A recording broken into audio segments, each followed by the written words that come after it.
और जो इस जाति और धर्म के नाम पे हो रहे दंगे से बहुत ज़्यादा दुखी है, उसकी संख्या भारत में मैं समझता हूँ कम से कम 95% है। अगर इसी तरह कट्टरपन बढ़ता रहा तो कहीं भारत भी तालिबान तो नहीं बन जाए। अगर सच्चे अम्बेडकरवादी हैं, अगर हम सच में अपने देश भारत से प्यार करते हैं, तो हमें अपने देश से कट्टरपन को खत्म करना होगा। औजार हथियार की जरूरत नहीं है, हमें युद्ध नहीं बुद्ध चाहिए, हमें झगड़ा नहीं शांति चाहिए। न्यायपूर्ण समाज की स्थापना हो जहाँ करुणा हो, शील हो, और ये केवल बुद्ध के धम्म में संभव। पूरे देश में धीरे धीरे लोग एकजुट हो रहे हैं और लोग इस सच को भी समझ रहे हैं कि हमारी संख्या हमारी ताकत है। देश की राजधानी दिल्ली में 1956 के बाद 1956 में नागपुर में दीक्षा लेकर बाबा साहब ने एक सपना देखा था बुद्धमय भारत का। राजनीतिक रूप से बहुजन समाज सचेत हुआ, सामाजिक आंदोलन भी चले, लेकिन कल्चरल हेजेमनी की बात करें, बुद्धमय भारत की बात करें, जो सम्राट अशोक का देश था, मौर्य वंश की स्थापना थी, यहाँ सम्राट अशोक का दौर था, जब सिकंदर हार के गया, जब काबुल से कंधार तक, आज जो अफगानिस्तान देख रहे हैं, उस समय भी कभी सम्राट अशोक का राज था। भारत वो भारत था जहाँ ताले नहीं लगते थे, जहाँ 7-7 यूनिवर्सिटियाँ थी, नालंदा, तक्षशिला, विक्रमशिला, जहाँ घर में ताले नहीं लगते थे। भारत सोने की चिड़िया थी, क्योंकि भारत बुद्धमय भारत था। बुद्धमय भारत मतलब ज्ञान था, विज्ञान था, मानवता थी, क्वालिटी थी, फ्रेटर्निटी थी, प्राचीन गणतंत्र की लिच्छवी थी, जहाँ महिलाओं को भी बराबर का अधिकार था। वो था बुद्धमय भारत। आपको मुझ पर भरोसा नहीं तो इतिहास पढ़िए, दुनिया भारत को बुद्ध के नाम से जानती है। उस कारवां को फिर से आगे तय करने का फैसला किया है दिल्ली के सोशल जस्टिस मंत्री राजेंद्र पाल गौतम है। जो बाबा साहब ने कोशिश शुरू की थी 1956 में बुद्धमय भारत का, उसको आगे बढ़ा रहे हैं। नाम दिया है मिशन जय भीम। लक्ष्य रखा है कि 10 करोड़ बहुजनों को 2025 में घर वापसी कराना है। 1 साल पूरा हुआ है, क्या है पूरा रोड मैप, बात करेंगे। सर, पहला साल 12 महीने के बाद ये पहला आयोजन है, संतुष्ट हैं इस आयोजन से या कुछ कमी रह गई है? नहीं, हम सीख रहे हैं और मुझे खुशी है कि प्रोग्राम बहुत सक्सेसफुल हुआ, क्योंकि भाव देखे जाते हैं, लोगों के जो भाव, जो उनके चेहरे बता रहे हैं। लोग बहुत लंबे समय से इसकी इंतजार कर रहे थे और मैं समझता हूँ सब लोग ने जिस तरह इसमें कंट्रीब्यूट किया और जिस भावना के साथ आए हैं, जो बाबा साहब ने भारत को बौद्धमय भारत बनाने का सपना देखा था, उस सपने को साकार करने की भावना के साथ जो आज 1000 के आसपास लोग आए, जबकि हमने कम लोग बुलाए थे। हम तो केवल 450। मैं संख्या के लिहाज से नहीं बोल रहा हूँ, आपको उम्मीद थी कि चूँकि देश में हालात इस तरह के हैं कि कानून बन गए हैं, धर्म को लेकर इतने सारे लिंचिंग हो रही है, धार्मिक कट्टरता का एक दौर चल रहा है, अफगानिस्तान आपके बगल में दिख रहा है, लोग उसको भी दिन रात टीवी पर दिखा रहे हैं, भारत में कास्ट एट्रोसिटी है, उसमें लगता था कि लोग इस तरह से कोऑपरेट करेंगे, इतनी संख्या में आएंगे। चलते रहिए सर। देखिए, जिस तरह लोगों का लंच भी करना है, जिस तरह लोगों का उत्पीड़न हो रहा है, जिस तरह कैरेक्टर एक तरीके से देश में गिरा है, और जिस तरह भीड़ हत्याएं हो रही हैं, जिस तरह बहनों के साथ जुल्म जाती हो रही है, जिस तरह जुल्म के खिलाफ बोलने वाले लोगों के खिलाफ रासुका लगा के जेल में डाला जा रहा है, उस हालात में मुझे लगता है पूरे देश के लोग चाहते हैं, क्योंकि इस तरह की घटना करने वाले लोगों की संख्या उतनी ज़्यादा नहीं है, उनकी संख्या शायद कुछ हजारों में ही हो, लेकिन बहुत बड़ी मात्रा में ऐसी संख्या है, बहुत बड़ी ऐसी संख्या है जो भारत को बौद्धमय भारत बनाना चाहती है, जो भारत को गुलामी से बाहर निकालना चाहती है, जो भारत से जुल्म जाति और उत्पीड़न बंद करना चाहती है, और जो इस जाति और धर्म के नाम पे हो रहे दंगे से बहुत ज़्यादा दुखी है, उसकी संख्या भारत में मैं समझता हूँ कम से कम 95% है। तो वो 95% लोग भारत को बुद्ध के सपनों का भारत, बाबा साहेब के सपनों का भारत बनाना चाहते हैं। वो सब लोग चाहते हैं कि अब अगर इसी तरह कट्टरपन बढ़ता रहा तो कहीं भारत भी तालिबान तो नहीं बन जाएगा, लेकिन देखिए, सीरिया तो नहीं बन जाएगा। बुद्ध ज्ञान विज्ञान के प्रतीक हैं, पूरी दुनिया में रिसर्च यूनिवर्सिटियां होती है, बुद्ध में सब, भारत में भी ज्ञान विज्ञान था, तक्षशिला, नालंदा, लेकिन आजकल जो है वो धर्म को पॉलिटिकल टूल के तौर पे इस्तेमाल किया जा रहा है। इसे आप कैसे देख रहे हैं? क्या आप पर भी आरोप लग सकता है कि आप राजनीति कर रहे हैं?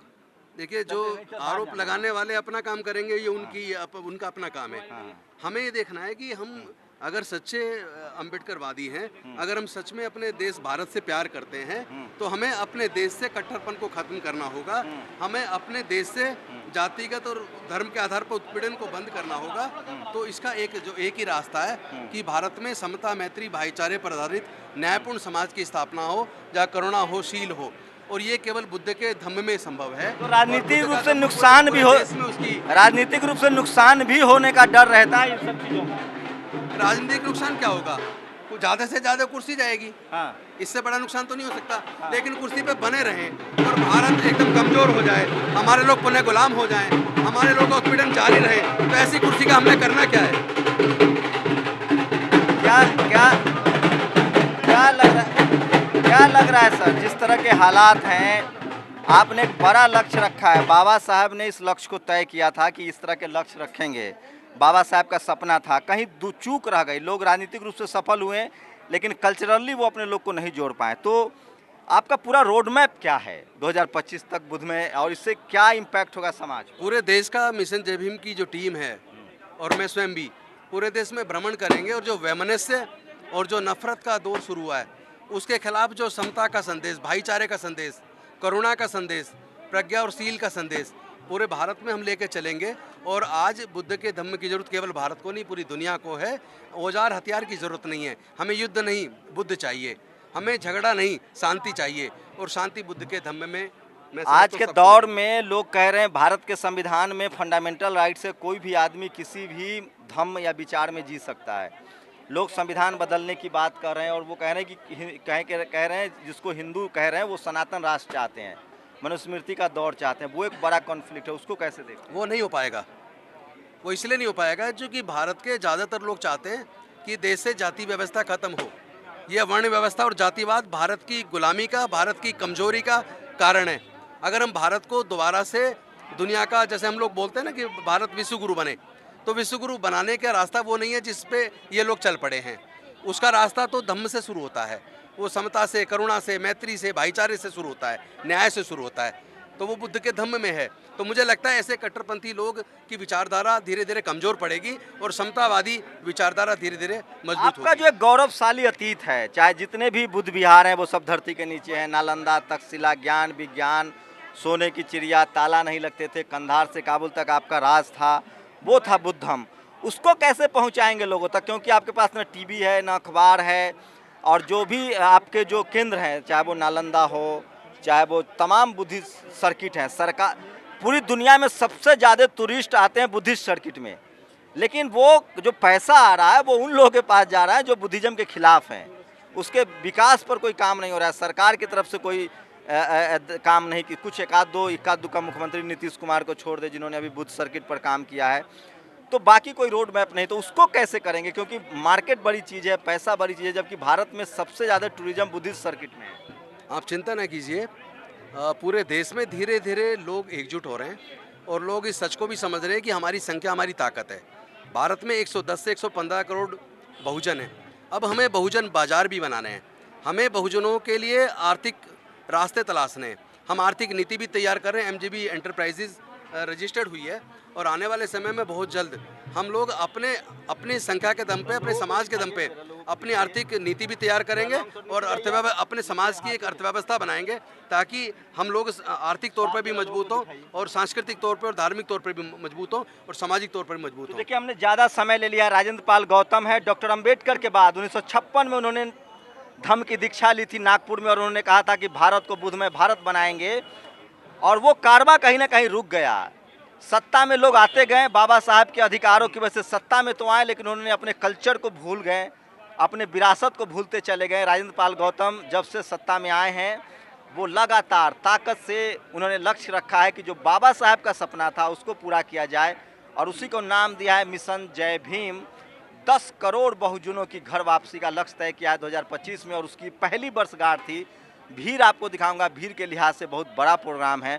शुक्रिया सर हमें समय देने के लिए, धन्यवाद। तो ये देखिए, आपको तस्वीरें दिखा रहा हूँ, ये देखिए, ये तमाम तस्वीरें दिखा रहा हूँ किस तरह से जो लोग हैं, काफ़ी संख्या में लोग आए हैं। महिलाओं की भागीदारी अच्छी खासी है, और महिलाओं की भागीदारी है, युवा लोग हैं, वो हैं, देश भर से लोग आए हैं।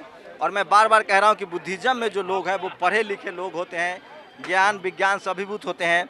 डॉक्टर अम्बेडकर को भी लगा था कि भारत में एक धर्म की एक अपनी पहचान है, एक अपनी राजनीति है, और आज के समय में जब धर्म की राजनीति सबसे ज़्यादा हावी है, चरम उसके नाम पर ही लोग सत्ता में आ रहे हैं, ऐसे दौर में अगर बुद्धिस्ट लोग बनते हैं बुद्धिज्म की तरफ बढ़ते हैं तो वो तो तय है कि वो मनुवाद, ब्राह्मणवाद, पाखंड से दूर होंगे। बुद्धिज्म का एक और ख़ास बात है कि इसमें कम से कम लोग पढ़े लिखे, समझदार, तर्कशील आते हैं। बुद्ध ने कहा है कि मेरी सुनो मत, मेरी मानो। तो बुद्धिज्म को पढ़िए। भारत का एक गौरवमय इतिहास रहा है। राजेंद्र प्रसाद सिंह की लाइन में कहूँ तो धरती के नीचे बुद्धिज्म है, धरती के ऊपर जो है वो बाकी विचारधारा है। और वही एक भारत का एकदम फैक्ट है कि भारत का जो गौरवशाली अतीत है, जो मजबूत अतीत है, वो बुद्धिज्म से जुड़ा हुआ है। नालंदा, तक्षशिला, हेनसांग, फाहियान, ये सब अध्ययन करने आते थे। भारत सोने की चिड़िया थी, घरों में ताले नहीं लगते थे। उस दौर में, जैसे आज ऑक्सफोर्ड है, कैम्ब्रिज है, उस दौर में नालंदा, तक्षशिला, विक्रमशिला जैसी यूनिवर्सिटियाँ थी और उसमें इक्वालिटी, फ्रेटर्निटी, समानता, ये जो 4 वेद जो कहे जाते हैं, उसी तरह से 4 ग्रंथ थे पाली और प्राकृत में, विनय पिटक, इस तरह के। और तमाम जो जानकार लोग हैं वो आपको बताएंगे। मैं फिर कह रहा हूँ कि भारत का संविधान ये अधिकार देता है कि आप किसी भी विचारधारा को मान सकते हैं, फंडामेंटल राइट्स है। इसलिए घबराइए नहीं, डरिए नहीं और अध्ययन कीजिए और उसके बाद तय कीजिए कि आपको किस विचारधारा के साथ आगे बढ़ना है, जिसमें मानवता हो, करुणा हो, इक्वालिटी हो, फ्रेटर्निटी हो, बराबरी हो। भारत में बुद्ध से लड़ाई शुरू हुई थी जातिवाद के खिलाफ। बुद्ध ने लड़ाई शुरू की थी और वो लड़ाई आज तक चल रही है। वो कौन लोग हैं जो जाति के नाम पर अपने आप को सुपीरियर और दूसरे को नीच दिखाते हैं, उनकी पहचान कीजिए। और बुद्धिज्म यही कहता है, मानव मानव एक समान। गुरु नानक साहब यही कह गए थे, मानव मानव एक समान। डॉक्टर अंबेडकर ने संविधान में ही दिया, मानव मानव एक समान। संत शिरोमणि रविदास महाराज, कबीर, फूले, पेरियार, अंबेडकर सब ने कहा मानव मानव एक समान। और इसलिए डॉक्टर अंबेडकर ने 3 लोगों को अपना गुरु माना था, बुद्ध, फूले और कबीर। तो ये उनकी विचारधारा है। आप लोग बताइए कि बुद्धमय भारत के सपना से आप सहमत हैं या असहमत हैं? कैमरामैन आशीष के साथ शंभू कुमार सिंह, नेशनल दस्तक, दिल्ली। नेशनल दस्तक की आपसे गुजारिश है कि अगर इसको बचाना चाहते हैं तो नेशनल दस्तक को सब्सक्राइब करने के लिए रेड कलर के सब्सक्राइब बटन को दबाएं, फिर बेल आइकन की घंटी दबाएं। नेशनल दस्तक को बचाने के लिए बहुत जरूरी है कि हर खबर को शेयर करें, लाइक करें, कमेंट जरूर करें।